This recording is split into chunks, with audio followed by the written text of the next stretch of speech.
마르크스의 그 사상적인 발전을 보고 있어요. 그래서 마르크스의 사상적 발전에서 중요한 거는 이제 소크라테스, 이제 플라톤이죠. 플라톤. 그 다음에 칸트. 그 다음에 헤겔. 그 다음에 포이에르. 이렇게 이제 보고 있습니다. 그래서 여기에서 급진적 민주주의자 이렇게 발전하는 겁니다. 공산주의자로 그 과정을 우리가 지금 보고 있는 겁니다. 그래서 먼저 플라톤, 소크라테스 관념론자죠.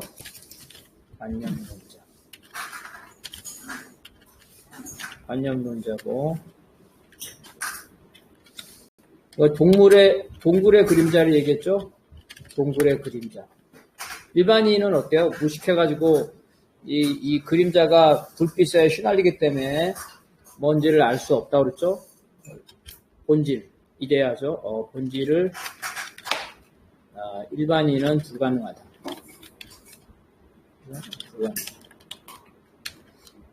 그래서 이 철인이죠. 철학자, 엘리트죠. 철인만이 이거를 플라톤과 같은 철인만이 이거를 그림자가 아닌 그림자를 통해서 이제 본질을 볼 수가 있다는 거죠. 일반인은 불가능하다.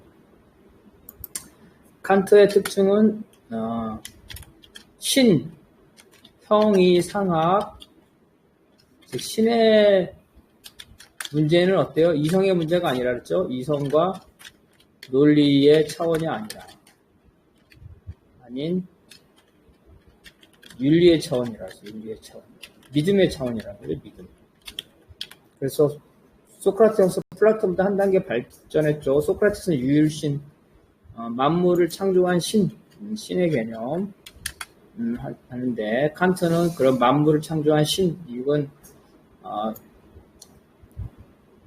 증명의 대상이 아니라는 거예요. 증명의 대상이 아니라 실제로 존재하지 않는 자연계의 대상이 아니라는 거예요. 형이상학이라는 거고. 그 다음에 본질을 플라톤은 이데아라는 말을 썼는데 칸트는 물자체라는 말을 써요. 본질, 물자체.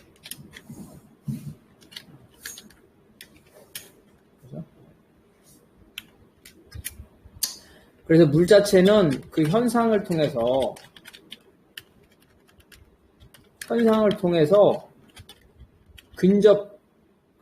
근접하게 인식할 수 있어. 있다. 그렇지만 100% 인식은 불가능하다.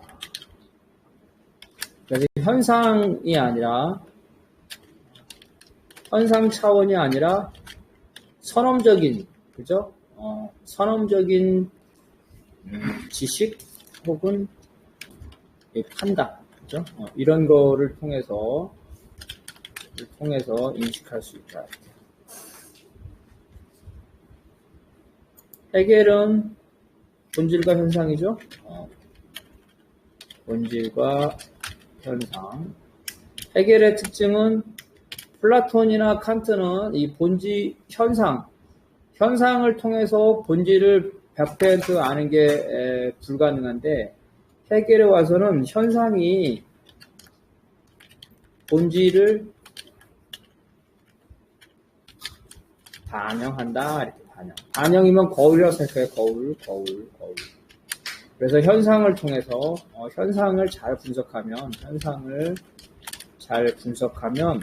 그 현상은 그 본질을 그죠? 반영하기 때문에 본질을 파악할 수 있다.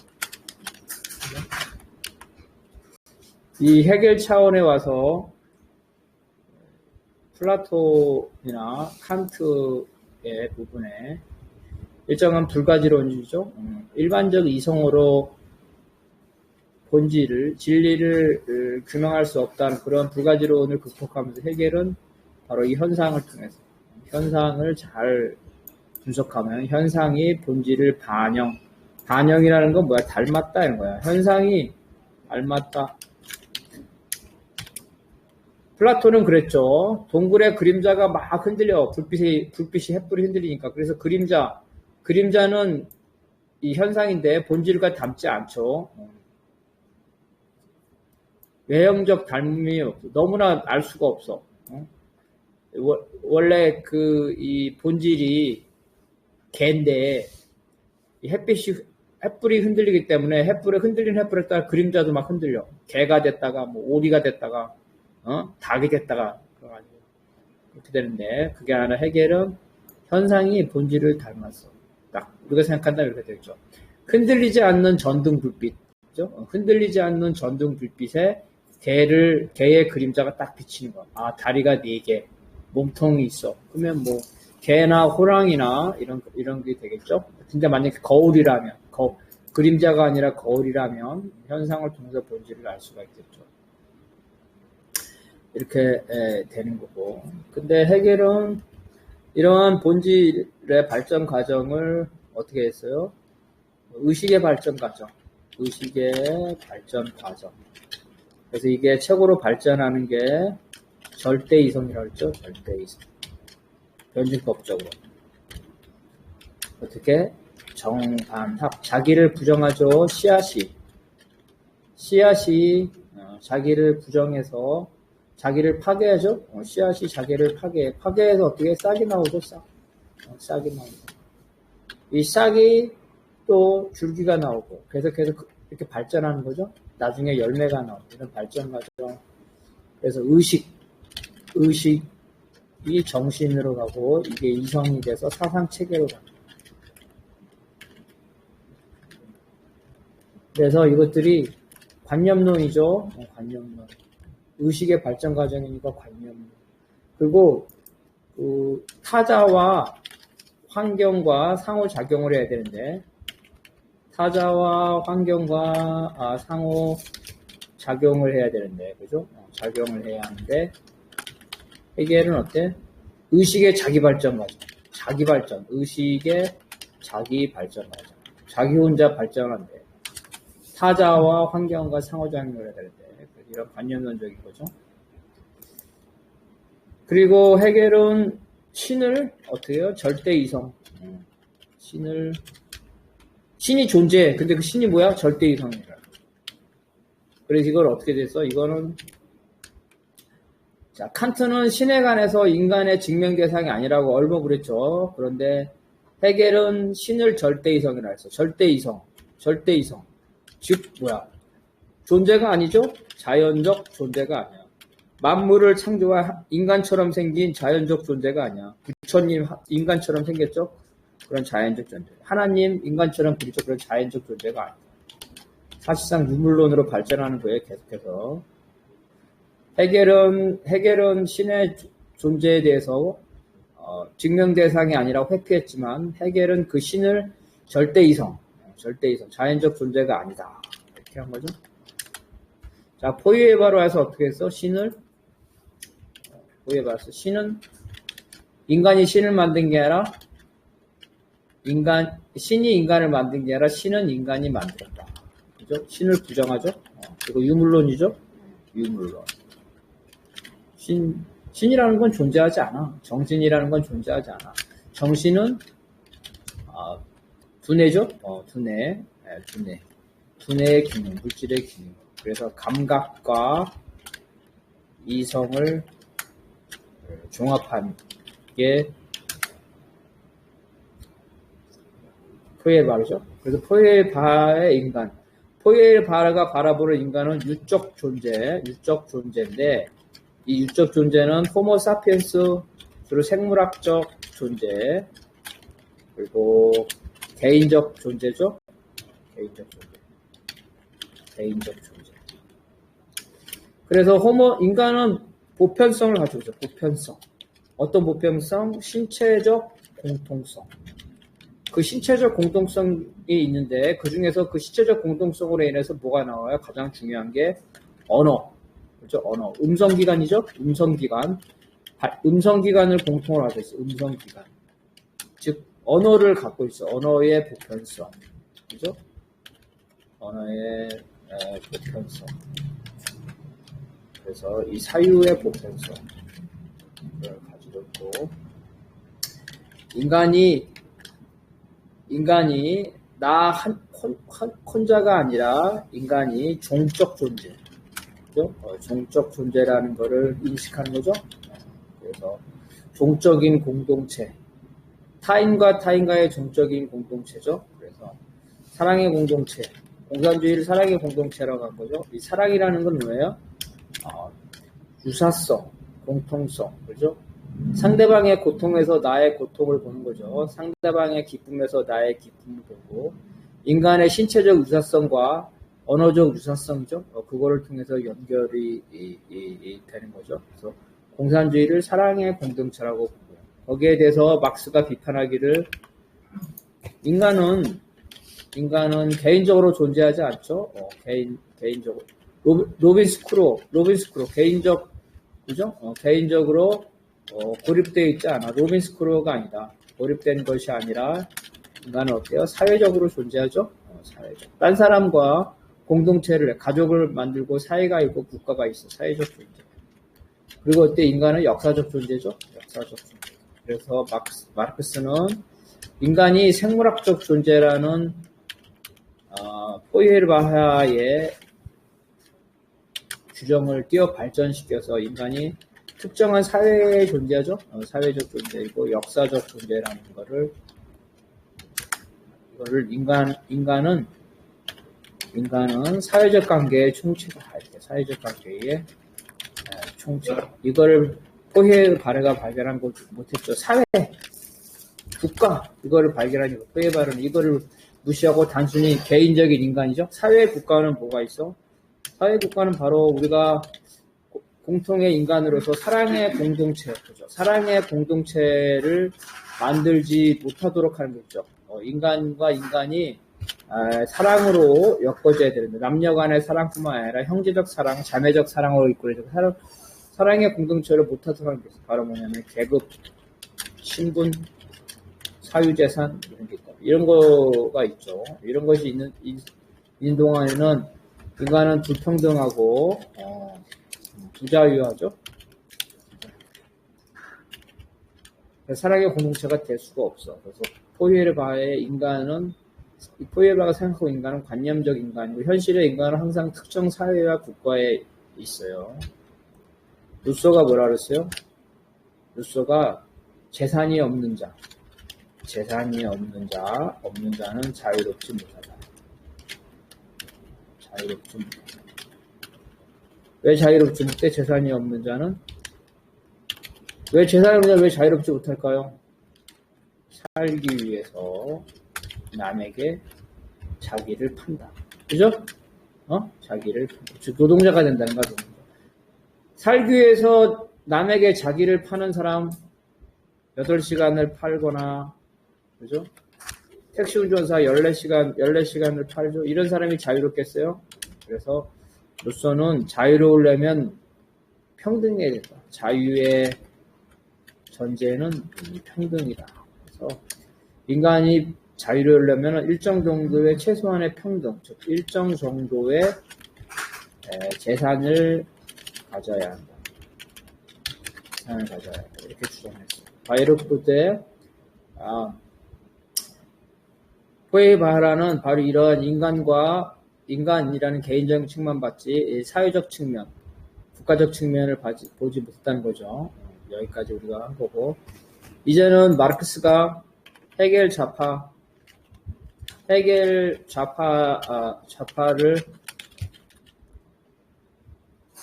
극복하는 과정을 보겠습니다. 헤겔의 유명한 말이 있다 그랬죠? 가장 이성적인 것이 가장 현실적이고, 그죠? 가장 이성적인 게 가장 이성적인 걸 현실적으로 만들어야 돼. 이게 청년 청년 해결의 혁명성이죠. 청년 해결의 혁명성. 야, 가장 이성적인 게 현실이 돼야 돼. 우리 현실이 이성적이지 않아. 그러니까 현실을 이성으로 바꿔야 돼. 청년 해결의 혁명성. 그렇죠? 그런데 나이 먹어서는 어때요? 가장 현실적인 것이 가장 이성적인 것. 현실에 존재하는 것, 현실 자체가 가장 이성적이라는 것. 현실이 너무 좋아. 왜 좋다 그랬어요? 해결의 현실은 말년의 현실은 뭐라 그랬어요? 프로레이션에 살살 비벼가지고 뭐가 됐다 그랬어요? 어영 교수가 됐다 그랬죠? 어영 교수가 돼서 베를린 대학의 학생처장이죠? 학생처장을 겪어가지고 학생처장을 했대요. 겸해하면 정부에다 꼰질러주는 사람이죠? 베를린 대학 학생처장, 해결도 어영이에요. 그래서 총장까지 됐어요. 너무 좋죠? 프레이션이 자기 총장까지 시켜줬으니까. 현실의 프레이션이 완성된 국가라고 생각합니다. 독일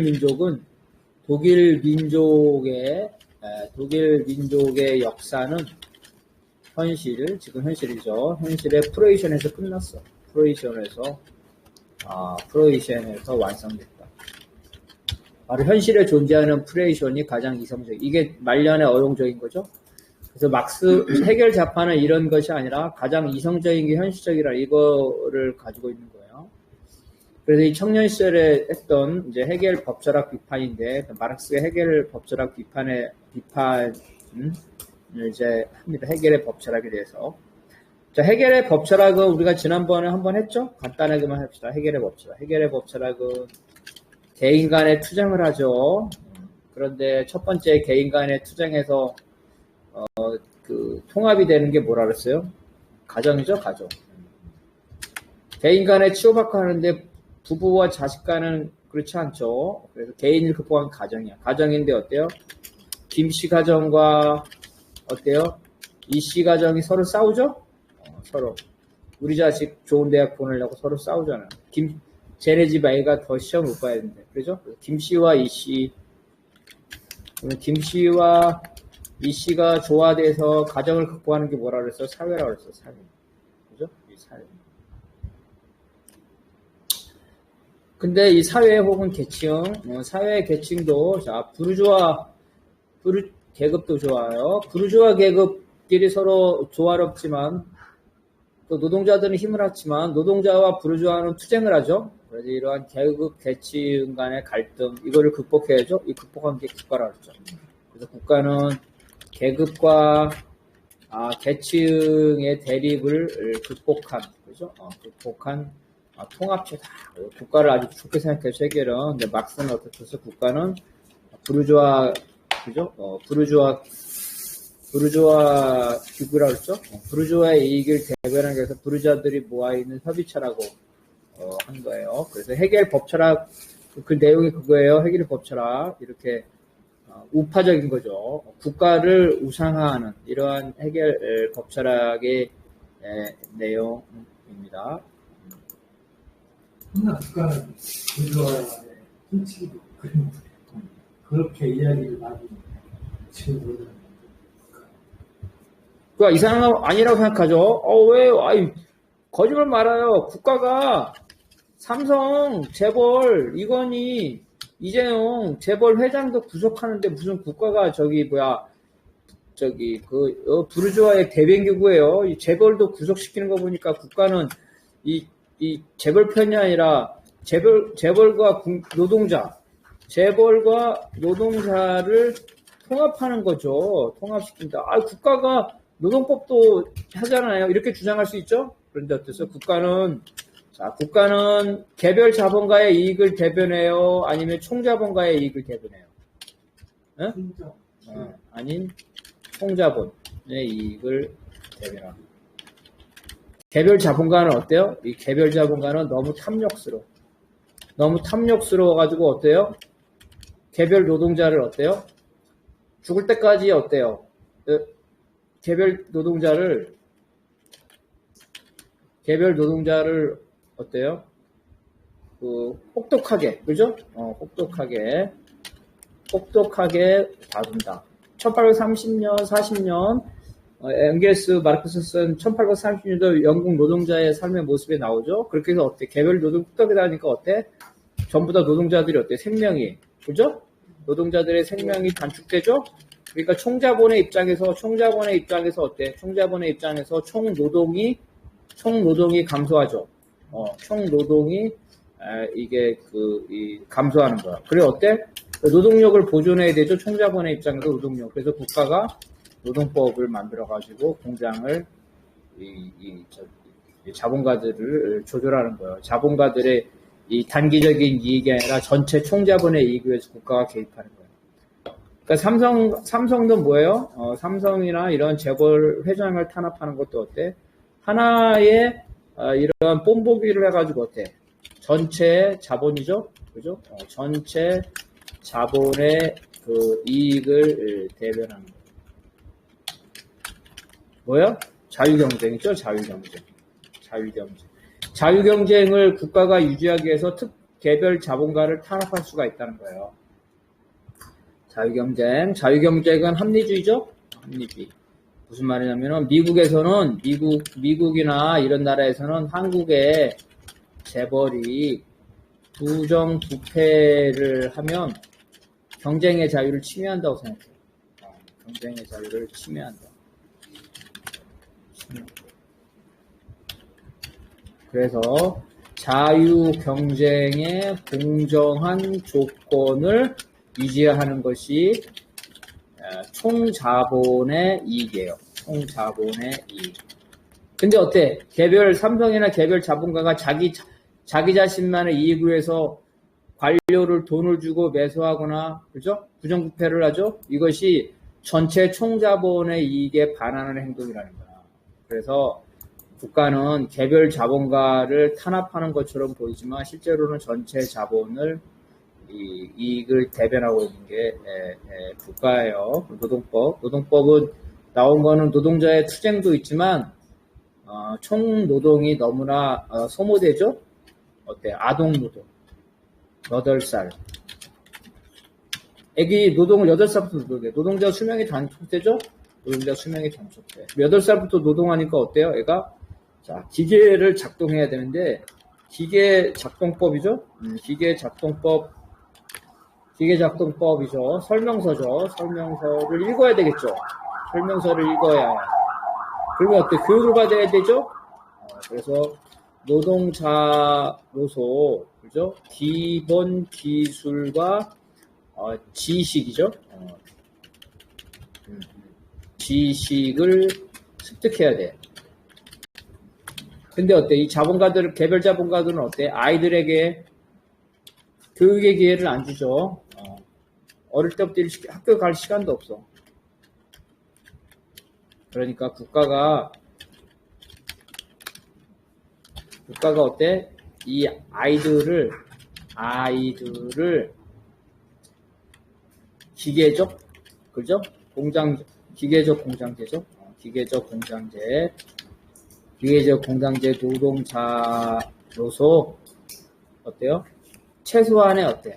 최소한의 자격이죠. 지식이죠, 지식. 최소한의 지식과 기술을 어때요? 학교에서 배우게 하죠? 기술을 교육한다. 이것 보고 뭐라 그래? 기술을 교육한다. 이렇게. 노동자들이 너무 무식하면 기계를 작동할 수가 없어. 운전법도 몰라. 그러니까 그 정도의 수준이 있도록 교육을 하는 이런 기술을 뭐라 그래? 국민교육이란다. 초등교육. 그래서 개별 노동자들은 아이들을 교육시키지 않기 때문에 국가가 어린애들은 공장에 못 가게 막는 거예요. 그래서 노동자로서 역할을 할 수 있게끔 최소한의 지식과 기술을 하기 위해서 이게 다 하는 거예요. 제가 사실은 되게 혼란스럽거나 좀 그랬던 게 지금 재벌이라는 이야기를 한다면은 해체라고 했는데 요즘에는 재벌이 이제 텔레비에서 드라마에 제목업체 나올 정도로 재벌에 대한 반감이 됐고, 근데 사실은 이제 삼성이나 이제 현대가 대표적인데 그 전에 이제 김용희님하고 정웅 열사가 다 농성 투쟁을 하고 있었어요. 정웅 열사는 이제 자, 간단히 우리 저 박헌영도 얘기하려면 30초 이내로 간단히 얘기해. 긴 얘기하면 안 돼. 그래가지고 진짜 그래서 그리고 또 보면은 그 당시에 그래서 실제적으로 볼 때 보면은 모르겠어요. 어디가 더 가장 더 심한지 모르겠는데 당시는 삼성은 해결되는데 현대가 더 늦게 해결됐었고 좀 이런 측면에 자 재벌에 가는 거는 간단히 재벌에 가는 입장은 재벌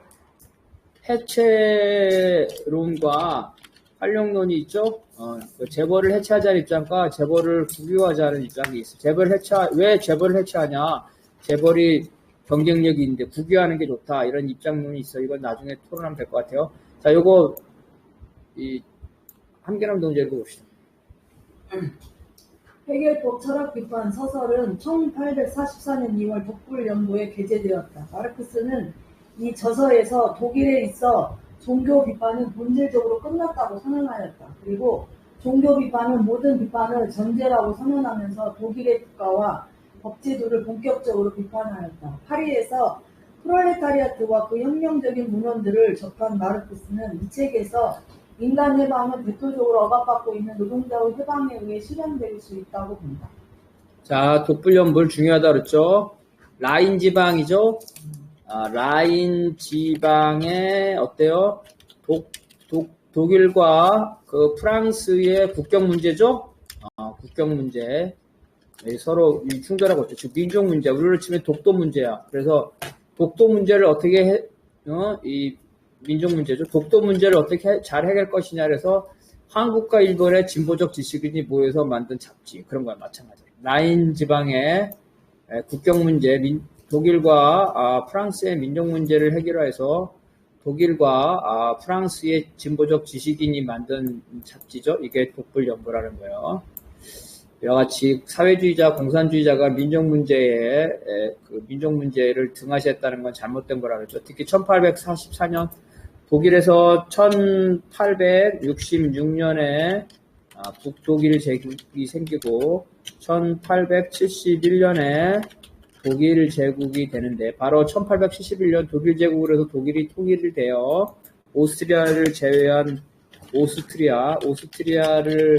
제외한 소통일이 되는 겁니다. 마르크스는 대통일을 주장했고 라살은 소통일을 주장했는데 라살처럼 프레이션을 중심으로 하고 오스트리아를 배제한 소통일이 됩니다. 즉 1871년 독일 제국이 되면서 독일에서 민족 문제, 통일 문제는 사라지게 돼요. 그래서 막스의 후반기에 마르크스는 독일의 통일 문제, 즉 민족 문제에 대해서 관심이 줄어들었겠죠. 대신에 다른 나라 폴란드라든지 그렇죠? 아일랜드라든지 이런 민족 문제에 관심이 있어요. 1871년에 독일의 민족 문제는 사실상 해소됐다는 거. 거꾸로 말하면 1871년 전까지는 마르크스는 독일의 통일 문제, 독일의 민족 문제를 엄청나게 중요하게 했다 그랬죠. 그래서 우리가 알고 있는 공산당 선언은 유럽 전체에 가는 거라 그랬죠. 유럽 전체. 그래서 마르크스는 독일의 민족 문제를 가지고 별도의 선언문을 썼다 그랬죠. 바로 독일 공산주의자의 요즘. 그죠? 여기서 첫 번째 나오는 게 뭐야? 독일 통일이 나오죠. 그 당시에 독일이 빈 체제 이후에 38개의 소국으로 된, 그죠? 38개의 소국으로 된 연방제였죠. 그래서 바로 독일의 통일 문제는 청년 막스와 앵겔스의 되게 중요한 문제였다는 거예요. 민족 문제에 마르크스가 민족 문제에 관심이 없었다. 이건 잘못 알고 있는 거예요. 그게 이제 독불연보가 그렇고, 자, 이 부분은, 자, 포이에르바에서 발전한 거. 포이에르바가 뭐죠? 포이에르바하가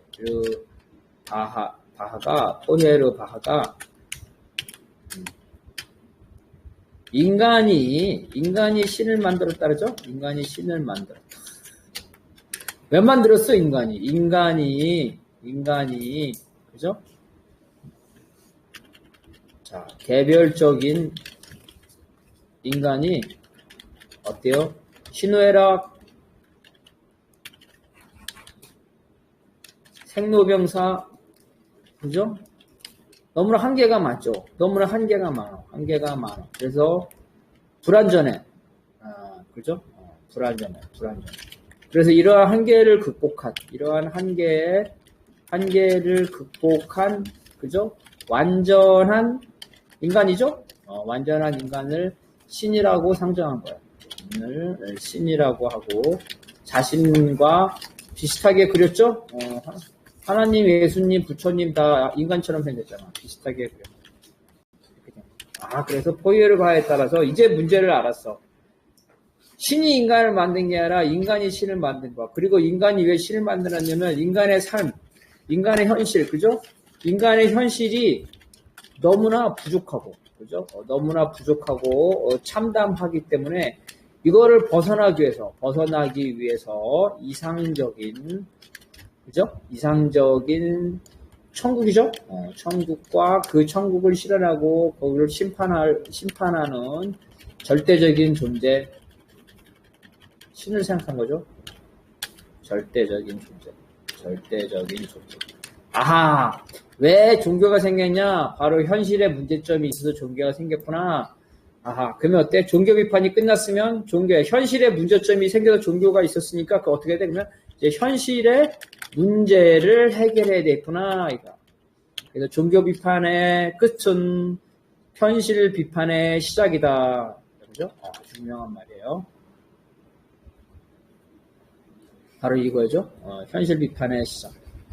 이 종교를 비판하니까, 사람들이 종교를 생각하는 건 현실이 너무나 힘들고 한계가 많기 때문이야. 모든 비판, 현실의 비판.